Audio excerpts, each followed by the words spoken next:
as we promise to share our lives together, to love, to cherish, and to care for each other. Keep our lives in a steadfast devotion to you.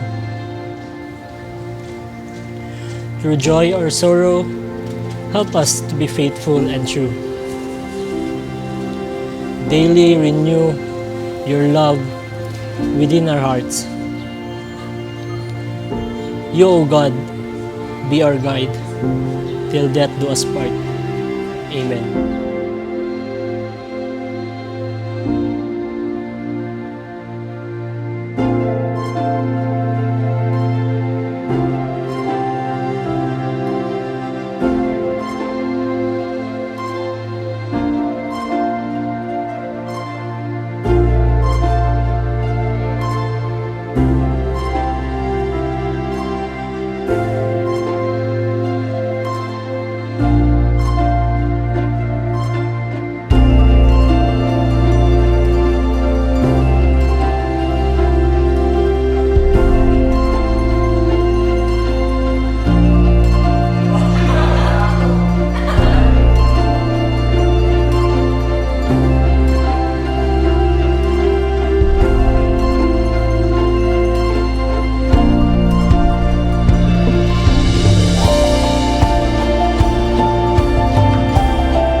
As our journey begins today, I know you are the one I want by my side to face all the challenges and rewards life has to offer us.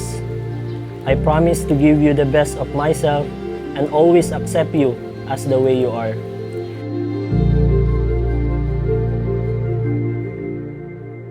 You are my textmate that became my lover way back 10 years ago at exactly 999. September 9, 2009. The moment I met you, I promised myself to keep you as much as I can.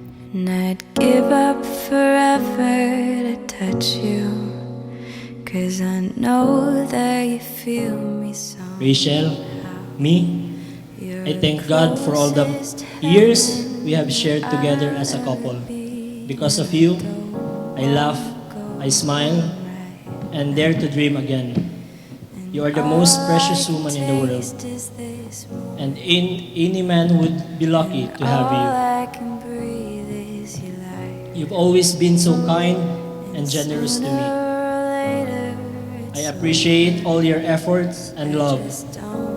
As our journey begins today, I know you are the one I want by my side. To see me, 'cause I don't think that they'd understand when everything's meant to be broken. I just want you to know who I am. I will stand by your side in good times and bad, now and for the rest of the days of my life. My heart is filled with so much happiness that I can feel no other emotions today.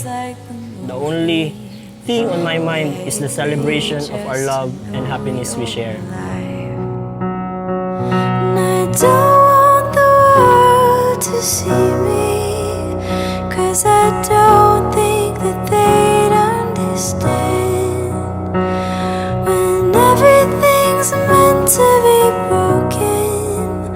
I just want you to know who I am. And I As what I've told you, you will be my first and last boyfriend. And today, I am very happy that it came true. Today, I promise you my unconditional love, tenderness, and undying devotion. To not ask you to be more than you are, and to love you for being you. I know I'm far from perfect, but I tried and will always try my best. The best version of myself because of you. I just want you to know who I am. I just want you to know.